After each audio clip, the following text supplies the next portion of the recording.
Here I have Oppo Reno 5 Lite, and today I'm going to show you how to enable TalkBack feature on this device. So to do this, firstly you have to open settings, then you have to go to the additional settings, then go to the accessibility section, and here you have TalkBack.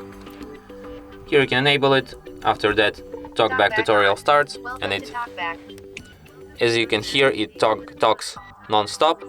So if you want to disable this feature, just close it first.